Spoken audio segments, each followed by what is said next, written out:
Hello guys, welcome to my channel. आज हम DElEd first semester में चैप्टर 2 पढ़ेंगे, गुणा और भाग की संकल्पना तथा सक्रियाएं। चलिए स्टार्ट करते हैं चैप्टर। उसका सबसे पहला टॉपिक है पूर्ण संख्याएं, होल नंबर्स क्या होते हैं हमारी। तो देखिए, प्राकृतिक संख्याएं कौन सी होती हैं हमारी, 1 2 3 4 5 6 सो ऑन तक। अब उसमें अगर हम शून्य जीरो जोड़ दें तो हमारी क्या हो जाएंगी, प्राप्त संख्याएं पूर्ण संख्या हो जाएंगी, अर्थात 0, 1, 2, 3, 4, 5 सो ऑन, है ना। तो वही शून्य जो होता है वो पूर्ण संख्या है, प्राकृतिक संख्या नहीं है। अगर आपसे पूछा जाए सबसे छोटी पूर्ण संख्या कौन सी होगी तो 0 होगी। हमारा सेकंड टॉपिक है क्रमागत पूर्ण संख्याएं। तो देखिए, क्रमागत पूर्ण संख्याएं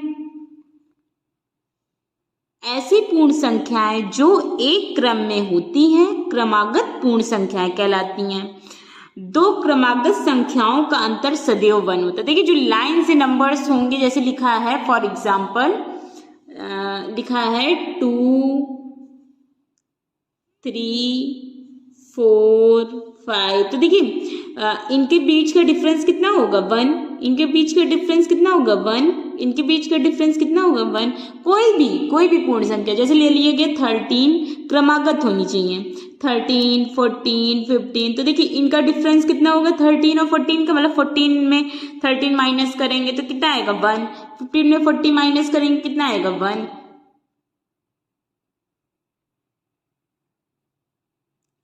देखिए, 3 क्रमागत पूर्ण संख्याओं में पहली और तीसरी संख्याओं के योग का आधा बीच की संख्या होती है। देखिए, कोई 3 क्रमागत संख्याएं हैं, उसमें पहली और तीसरी का योग का आधा कर देंगे तो बीच की संख्या के बराबर होगा। चलिए फॉर एग्जाम्पल समझ लेते हैं। जैसे कोई नंबर लिखा है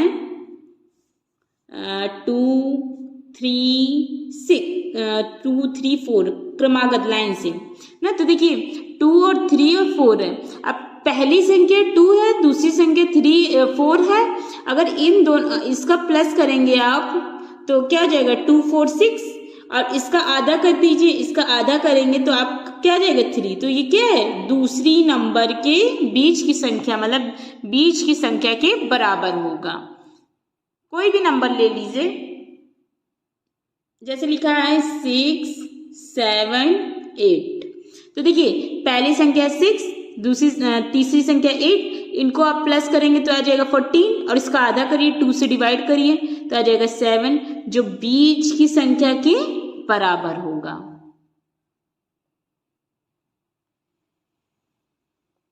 अब पढ़ते हैं पूर्ण संख्याओं में गुणा के प्रगुण, मतलब गुणा के। तो देखिए पहले है गुणन का सवर्ण प्रगुण। तो देखिए, यदि a और b दो पूर्ण संख्याएं हैं, उनका गुणनफल a इंटू बी बराबर c हो तो c भी एक पूर्ण संख्या होगी। हाँ, अर्थात पूर्ण संख्याओं का गुणनफल सदैव पूर्ण संख्या होगी। जैसे लिखा है 2 इंटू 3, अब इन दोनों को मल्टीप्लाई करेंगे तो आ जाएगा 6, जो क्या है वो एक पूर्ण संख्या है। सेकंड रूल है गुणन का क्रम विनिमय प्रगुण। तो देखिए, यदि a और b दो पूर्ण संख्याएं हों तो ab इंटू बी बराबर b इंटू a, इसे गुण का क्रम विनिमय गुण कहते हैं। तो देखिए, जैसे लिखा है 4 इंटू 5, तो इसको क्या हम लिख सकते हैं 5 इंटू 4, चाहे 4 इंटू 5 का मल्टीप्लाई करेंगे तो भी 20 आएगा, 5 इंटू 4 का मल्टीप्लाई करेंगे फिर भी 20 आएगा। थर्ड नंबर रूल है शून्य का गुणा। तो देखिए, यदि a कोई पूर्ण संख्या हो तो a का मल्टीप्लाई अगर 0 से करें या 0 को मल्टीप्लाई a से करेंगे, आंसर क्या आएगा 0। अर्थात किसी पूर्ण संख्या और शून्य का गुणनफल हमेशा क्या आता है 0। चाहे जितने बड़े नंबर में अगर हम 0 से मल्टीप्लाई करेंगे, 10,000, 1 लाख, 2 लाख, 1000, 2000 सब में अगर हमने 0 से मल्टीप्लाई कर दिया तो वैल्यू क्या आ जाएगी हमारी, 0 ही आएगी। फॉर एग्जाम्पल जैसे लिखा है 2000 या फिर 200 इंटू 0, तब भी वैल्यू क्या आएगी, 0। अगर हम 5 का मल्टीप्लाई 0 से करेंगे तो वैल्यू क्या आएगी, 0। तो किसी भी नंबर में चाहे जितनी बड़ी नंबर हो उसमें अगर हम 0 का मल्टीप्लाई करते हैं तो आंसर क्या आएगा हमारा, हमेशा 0 ही आएगा। 4 नंबर रूल है हमारा गुणनफल का अव्यय।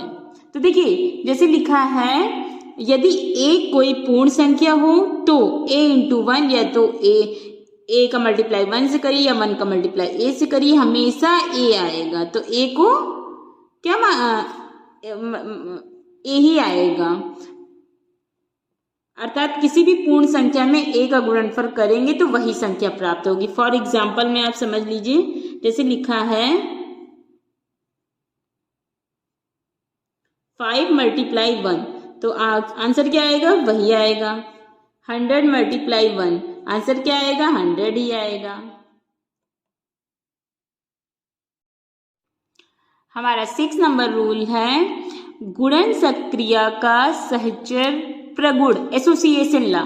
तो देखिए यदि कोई a b c 3 पूर्ण संख्याएं हैं तो उसको क्या लिख सकते हैं, a इंटू बी इंटू सी, मतलब a इंटू बी का पहले मल्टीप्लाई कर दीजिए, जो आए उसको c से मल्टीप्लाई कर दीजिए, या तो a को छोड़ दीजिए, b इंटू बाद वाली दूसरी तीसरी को मल्टीप्लाई कर दीजिए, फिर a से करिए, या फिर a इंटू बी, आंसर वही आएगा। फॉर एग्जाम्पल में ऐसे लिखा है 2 इंटू 3 इंटू 4, तो पहले इसका मल्टीप्लाई कर दीजिए, इस तरह भी लिख सकते हैं, या पहले को छोड़ दीजिए दूसरे तीसरे का मल्टीप्लाई कर दीजिए फिर इससे, या फिर 2 इंटू 3 इंटू 4, आंसर वही आएगा। अब देखिए 2 इंटू 3 का मल्टीप्लाई करेंगे तो 6 आएगा, उसके बाद 6 का मल्टीप्लाई 4 करेंगे 24 आ जाएगा। सब में आंसर क्या आ जाएगा, 24। 6 नंबर रूल है हमारा गुणन सक्रिया का योग पर वितरण प्रगुण। तो देखिए यदि a b c यदि 3 पूर्ण संख्याएं हो तो a इंटू बी प्लस सी लिखा है, तो देखिए b प्लस सी लिखा है तो a का मल्टीप्लाई प्लस b से करेंगे, फिर a का मल्टीप्लाई c से करेंगे, प्लस लगा देंगे, a का मल्टीप्लाई प्लस b, a का मल्टीप्लाई b प्लस a का मल्टीप्लाई c। फॉर एग्जाम्पल में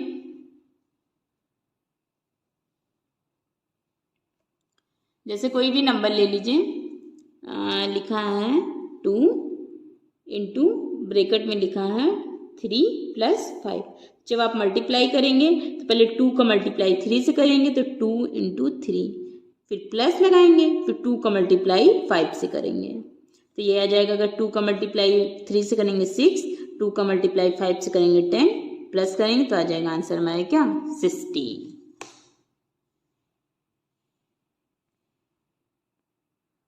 7 नंबर रूल है हमारा गुणन सक्रिया का घटाने का वितरण प्रगुण। तो देखिए अगर कोई भी कैसे करेंगे, यदि a b c कोई 3 पूर्ण संख्या हो तो देखिए a इंटू बी माइनस सी, तो देखिए पहले a का मल्टीप्लाई b से करेंगे, a इंटू बी, और ये माइनस लगा है तो माइनस लगा देंगे a इंटू सी। अब जैसे फॉर एग्जाम्पल में कोई नंबर ले लेते हैं, कोई भी नंबर ले लीजिए, जैसे लिखा है 3 इंटू 5 माइनस 4, या फिर देखिए ऐसे करेंगे तो इसको माइनस भी कर दे कोई भी,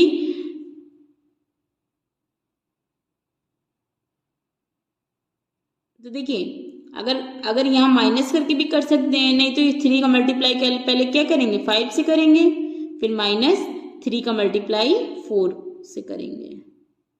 और जब वेरिएबल मतलब एक्स वाई लिखा रहता है, जैसे फॉर एग्जांपल में एक और ले लेते हैं, जैसे यहाँ पे लिखा है a माइनस 2b, तो ऐसे लिखा है तो पहले हम 3 का मल्टीप्लाई a से करेंगे, माइनस 3 का मल्टीप्लाई 2b से करेंगे।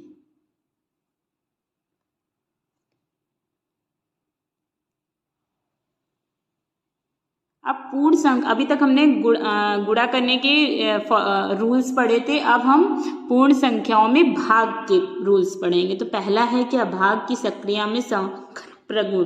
तो देखिए एक पूर्ण संख्या को दूसरी पूर्ण संख्या से विभाजित करने पर भागफल सदैव पूर्ण संख्या प्राप्त नहीं होता है। देखिए गुणा करने पे तो पूर्ण संख्या आ जाती है, लेकिन भाग करने पे जरूरी नहीं है पूर्ण संख्या हो, क्योंकि कभी कभी वैल्यू कटती नहीं है तो पॉइंट में आ जाती है, तो सदैव पूर्ण संख्या नहीं आ सकती है। सेकेंड नंबर रूल है शून्य से पूर्ण संख्याओं में भाग।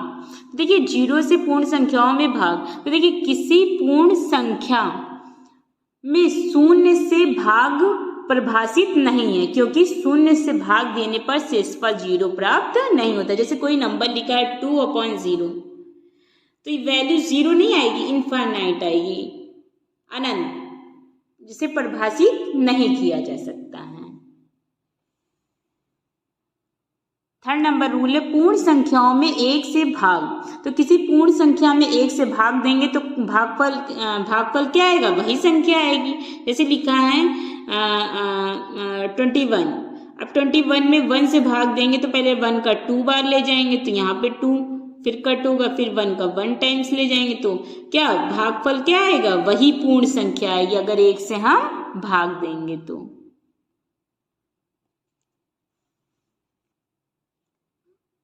फोर्थ नंबर रूल है शून्य को किसी शून्य पूर्ण संख्या से विभाजित करें तो भागफल शून्य आता है। तो भागफल हमारा क्या आएगा, शून्य आएगा।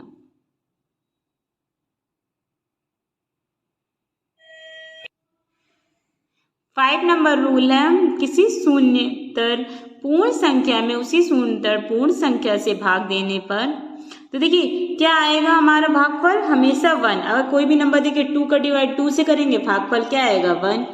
3 का डिवाइड अगर 3 से करेंगे तो भागफल क्या आएगा, 1।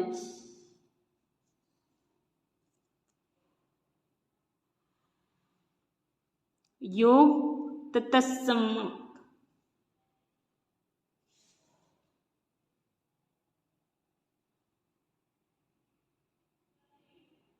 देखिए किसी भी पूर्ण संख्या में यदि हम शून्य जोड़ते हैं तो वही नंबर प्राप्त होता है। फॉर एग्जांपल देखिए जैसे लिखा है 2 में +0 करेंगे तो भी क्या आएगा, 2। 100 में 0 प्लस करेंगे तो भी क्या आएगा, 0। 0 नहीं, 100। अभी तक आपने मेरा चैनल सब्सक्राइब नहीं किया हो तो प्लीज़ सब्सक्राइब कर दीजिए, वीडियो को लाइक कर दीजिए, और कोई भी डाउट हो तो कमेंट कीजिए।